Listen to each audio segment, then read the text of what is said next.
la ministra Piña, Norma Piña, acude a pues la inauguración o la instalación de la 19ª Asamblea General Ordinaria, pues de una organización, ¿no? Una asociación de juristas. Y se trataba de hablar sobre los retos de las personas juzgadoras. El asunto, es de la Asociación Mexicana de Impartidores de Justicia. Bueno, el asunto es que esta es la fotografía que recibió a la ministra Norma Piña, vacía. Y uno diría, bueno, igual y es al inicio, ¿no? Igual es al inicio de la conferencia y todo esto, ¿no? Pero ahí ya estaban sentados los ponentes, ahí estaban los ministros que iban a hablar y esta es la cantidad de personas que asistieron al evento. Así tal cual. Y pues uno ya se da cuenta para dónde jala la flecha. El asunto es que lejos de que la ministra Piña, lejos de que nos dijera, no, es que vamos a que pudieran decirnos que la gente igual llegó después. Lejos de eso, la ministra Piña le entró el enojo por el abandono y se queja públicamente en su discurso inaugural sobre la inasistencia, diciendo que, pues, de alguna manera normal, como que dice, es normal, ¿no? Es la naturaleza humana, pero se queja porque antes los ministros, ministras o las personas juzgadoras que acudían a estos eventos se peleaban por las fotografías, se peleaban por tomarse fotos con los ministros. Usted me escuchó bien, la ministra Piña, que fue una de las ministras, y además lo repite en este discurso inaugural, que es una de las ministras que dijo que estaba en contra de la reforma judicial y de la elección judicial para los ministros, jueces y magistrados, porque iba a ser un concurso de popularidad, se enoja porque ya no hay asistentes a estos eventos que tienen años ocurriendo y ya no hay quien les pida fotos. Entonces, ¿estamos a favor o en contra de la popularidad? Vamos a escuchar cómo se queja la ministra Norma Piña, porque de verdad esto se pone interesante.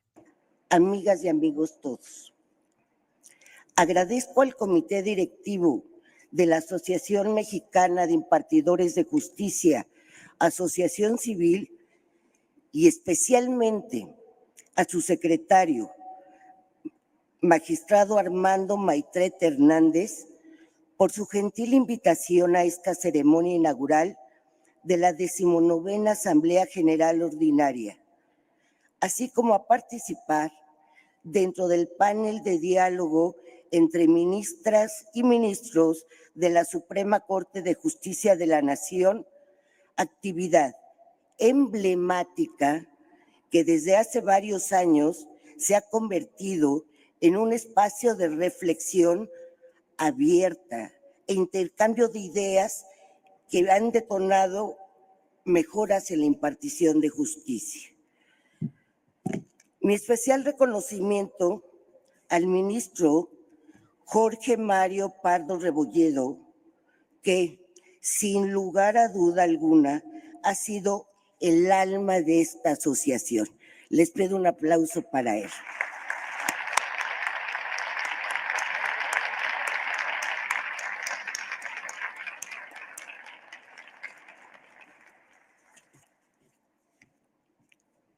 No quisiera dejar pasar este momento en especial, el hecho de que muchos de los magistrados y jueces integrantes de esta asociación en años anteriores nos acompañaban y buscaban la foto. Ahora es patente su ausencia, naturaleza humana. Muy destacadamente, el tema que será abordado en esta Asamblea General Ordinaria es reforma judicial, los retos para las personas juzgadoras en México, temática que surge ante la enorme incertidumbre que priva en la sociedad y en los propios operadores de justicia sobre los efectos de la citada reforma constitucional. Ante este escenario, se torna indispensable un diálogo abierto y franco sobre los riesgos y los retos que implica para las personas juzgadoras en México la implementación no solo de un nuevo modelo de elección, tanto en el ámbito federal como en el local, sino los impactos en la función misma de juzgar, la independencia y la carrera judicial. Indudablemente, la reforma judicial presenta enormes retos, pero no solo o no únicamente para las personas juzgadoras, sino para todo México. Partamos de que estamos ante un escenario prácticamente sin precedentes a nivel mundial. No es posible saber en estos momentos cuál será su resultado. Se necesita, como diría Leduc, de la sabia virtud de conocer el tiempo. Pienso, y al mismo tiempo así lo deseo, por el bien de mi país, que la expresión "sí se pudo", exclamada por algunos, solo tendrá sentido no ahora, sino cuando, en su caso, los hechos den constancia plena de que está funcionando el nuevo sistema que garantice de mejor manera los derechos de las y los mexicanos. Espero que la finalidad de esta reforma por el bien de México no consiste en destruir, sino en construir un mejor sistema de protección de los derechos humanos, un mejor control de regularidad y constitucionalidad, un mejor sistema de contrapesos entre los poderes del Estado por el bien de la sociedad a la que servimos y que sea, como digo, mejor que el que ahora tenemos. Pero esto solo se verá con el tiempo y es cuando en ese periodo, en ese lapso, se podrá apreciar y evaluar. No obstante, sostengo que el principal reto deriva de que se trata de una reforma con al menos dos evidentes retos de origen. El primero es que se está innovando a partir de una narrativa repetida tan consistentemente que ha parecido convertirse en verdad. Nos encontramos entonces ante un caso típico de posverdad, en la que los hechos objetivos y verificados han tenido menos influencia en la formación de la opinión pública y de los actores políticos que en las apelaciones a las meras creencias, a los sentimientos o a las emociones. Por otro lado, es un reto posiblemente más grave, es que tal y como fue reconocido por el director general de Consultas y Estudios Constitucionales de la Derechos Humanos, esta reforma fue concebida sin un diagnóstico. Así fue aceptado. Al respecto, valga recordar lo que dijo Martín Landau, reconocido profesor de ciencia política de la Universidad de California. Espérenme, voy a pedir agua. O sea, se le seca la boca a la ministra Piña. O sea, ¿se han dado cuenta lo enojada que está?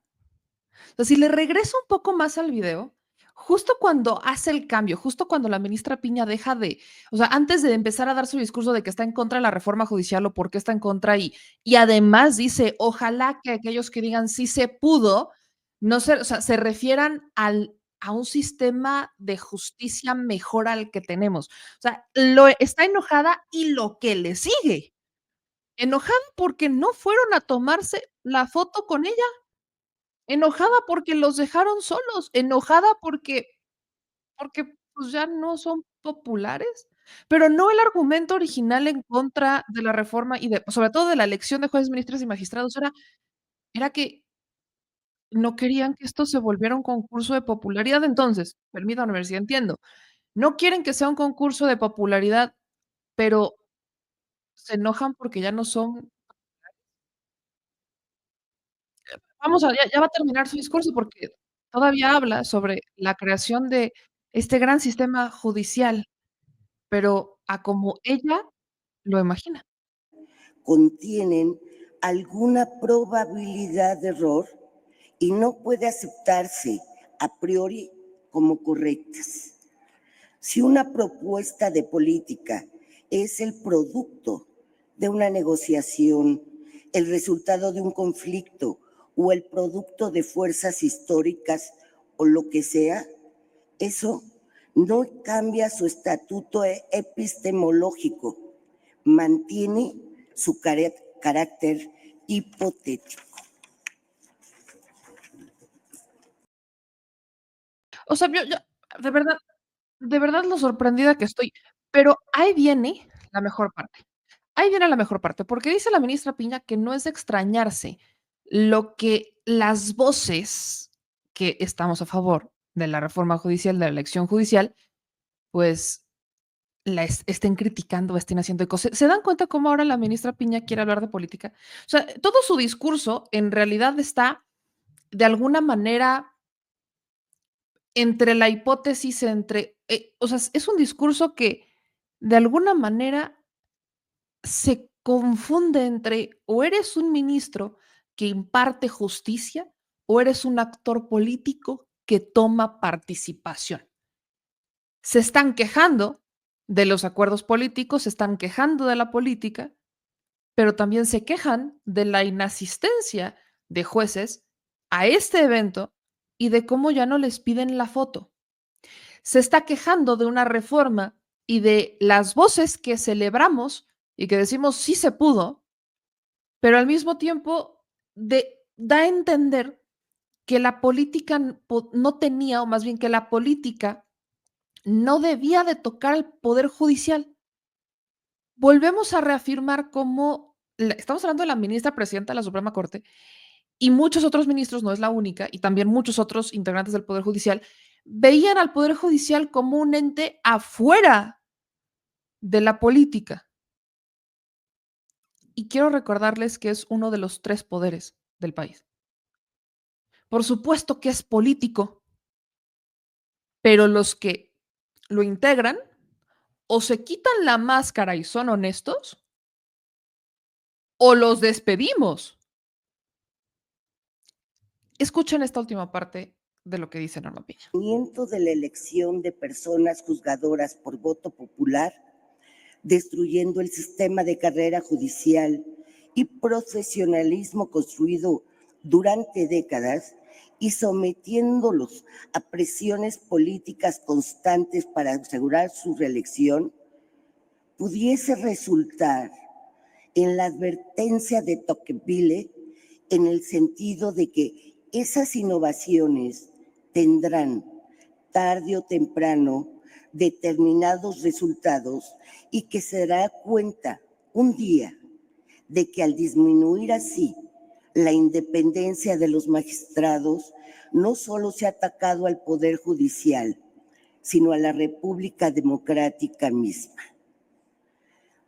No debe extrañarnos tampoco que se haya sostenido por otras voces que los derechos humanos están en riesgo permanente cuando el poder no puede ser contenido, frenado y controlado.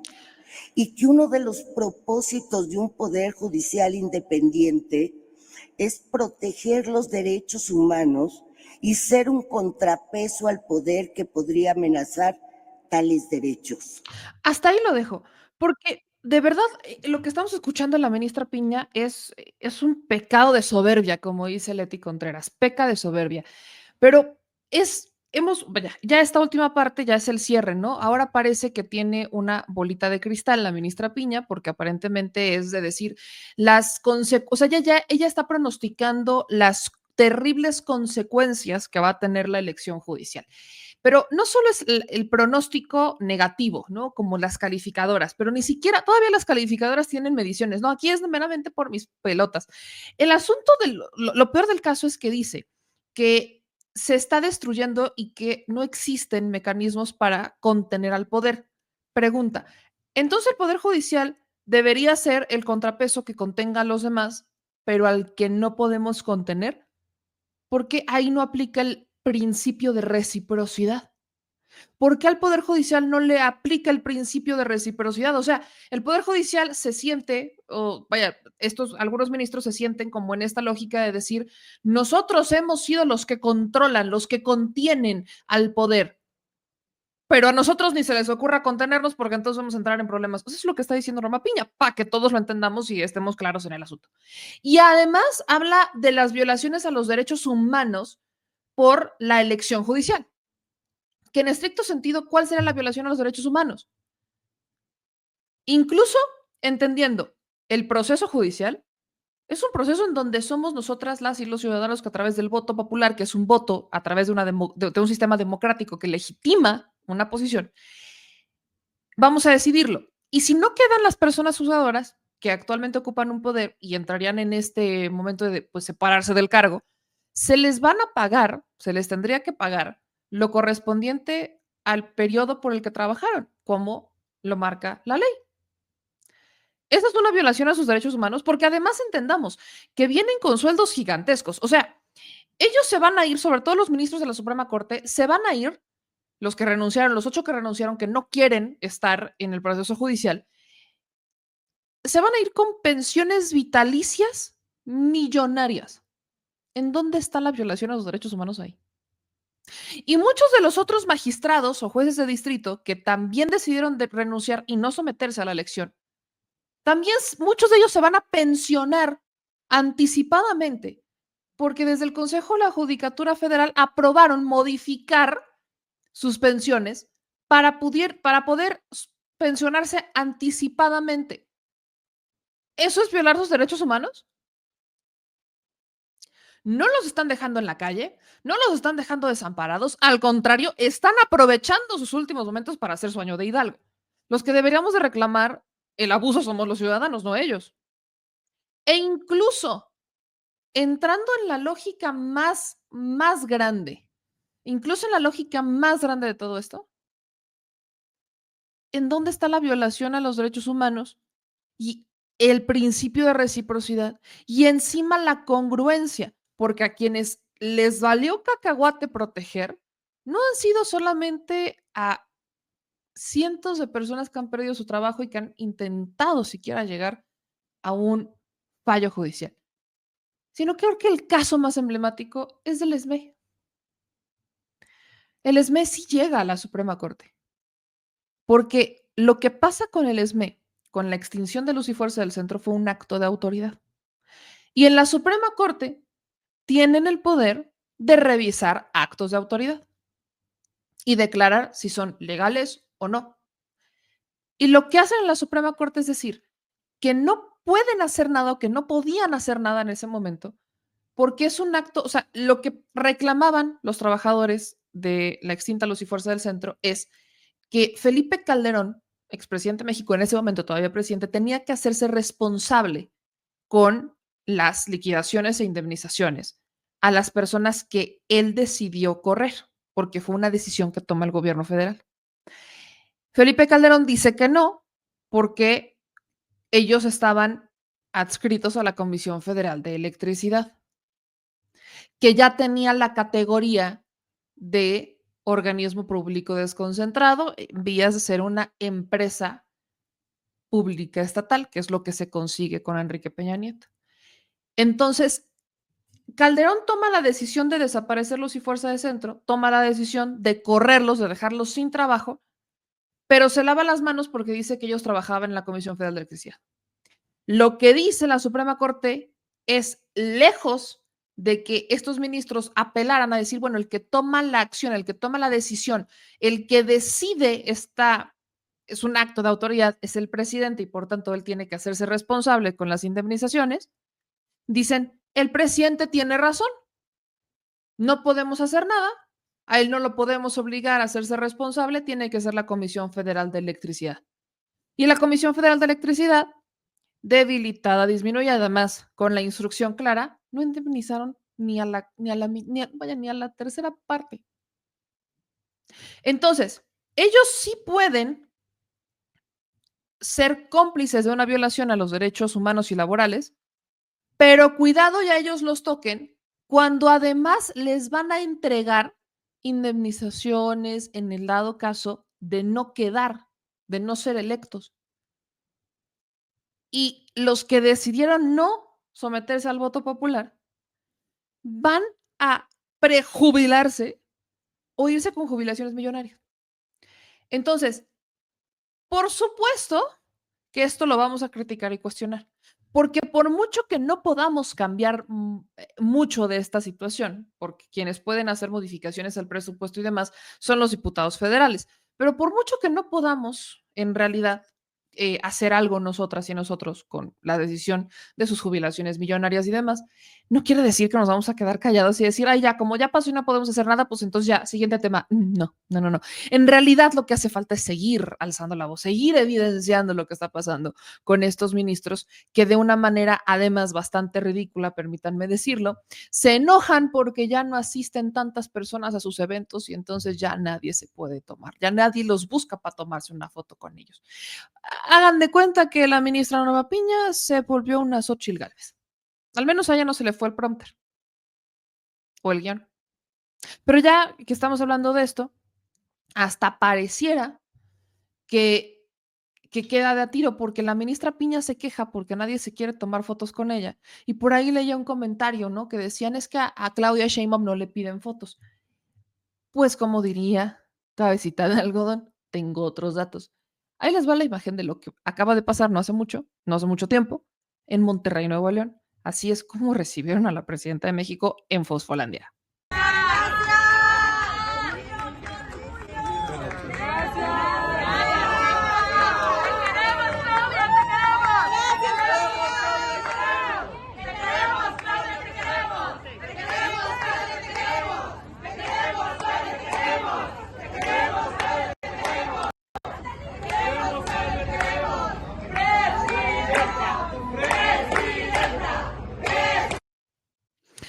Así que seguramente estas son las imágenes que le han de dar coraje a los ministros de la Suprema Corte, entendiendo que pues ahora sí que no hay mucho que puedan hacer.